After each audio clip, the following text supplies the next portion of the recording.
Jean Dujardin aime bien surprendre. Le voici en anti-héros dans la comédie burlesque et folle de Kervern et de Lépine, I Feel Good, qui sort demain.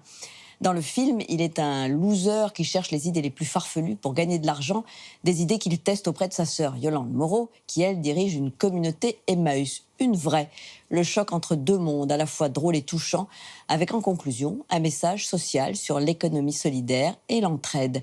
Julien Cheida a rencontré Jean Dujardin et Gustave Kervern. Qui c'est celui-là? Mon frère, c'est Jacques. Il s'appelle Jacques.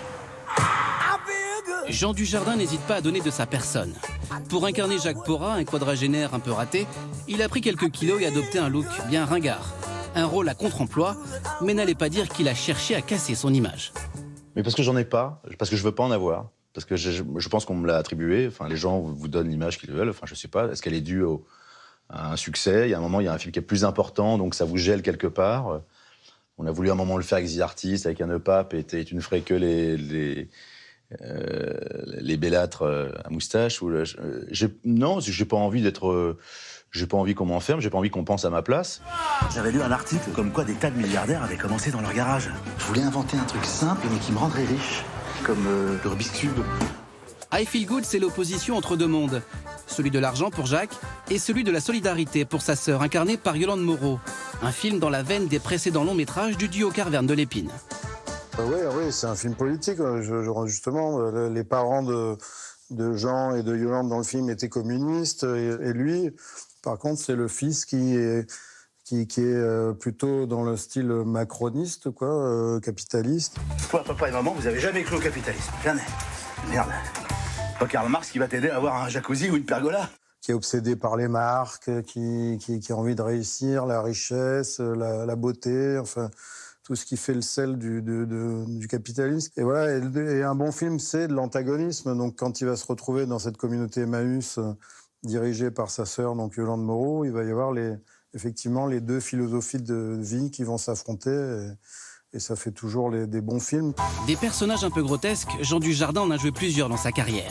Des rôles qui ont fait son succès, comme Brice de Nice ou l'agent secret OSS 117.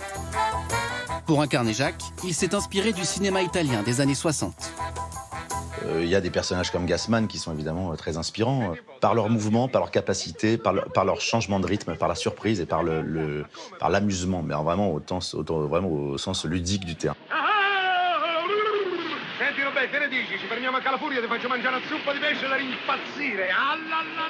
On s'était mis d'accord justement sur Vittorio Gassman, sur tous ces génies de la comédie italienne, parce que ce sont vraiment pour moi Alberto Sordi, enfin tous ces gens-là sont vraiment des génies. Et ce que j'aime bien dans ces personnages-là, et surtout Vittorio Gassman, il y a toujours une espèce de faille dans le regard, il y a un côté perdu des personnages, une espèce de folie où il est là, il dit des trucs, mais il croit même pas ce qu'il pense. Enfin, c'était cette folie intérieure aussi qu'on voulait mettre en avant.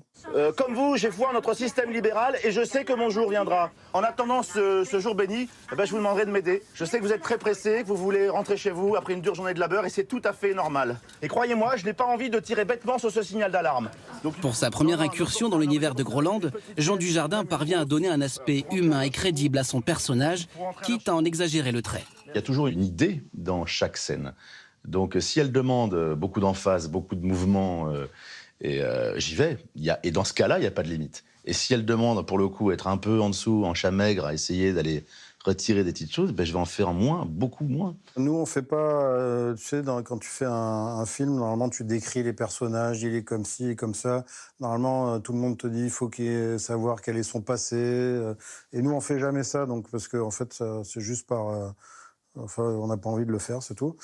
Mais donc, du coup, le personnage se construit au fur et à mesure avec lui, parce que c'est quelqu'un qui participe énormément à tout, donc c'est agréable.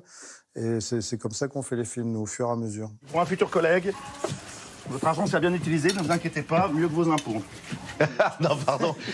Entre l'acteur et les réalisateurs, c'est l'histoire d'une alchimie qui a commencé il y a 6 ans, en mai 2012 à Cannes, après la projection du Grand Soir, le 5e long métrage du duo Kervern de Lépine. Ah, c'était une alchimie. C'est une réussite. Ah ouais, on avait fait une grosse soirée avec un groupe de rock, les Vampas, qui étaient dans le film. Et puis, on était très très en forme, faut bien le dire. Et lui a sauté dans le public, s'est cassé un doigt, et je sais pas. Et on a sympathisé, et puis on s'est dit, on est toujours à la recherche d'acteurs. C'est vrai que les idées parfois viennent comme ça, et on s'est dit, mais oui, Jean Dujardin, ce serait génial de faire un truc avec lui. Donc on a tapé dans la main comme ça à 4h du matin, et puis bon, voilà, ce sont les meilleurs contrats, les contrats d'honneur, les contrats de vin d'honneur.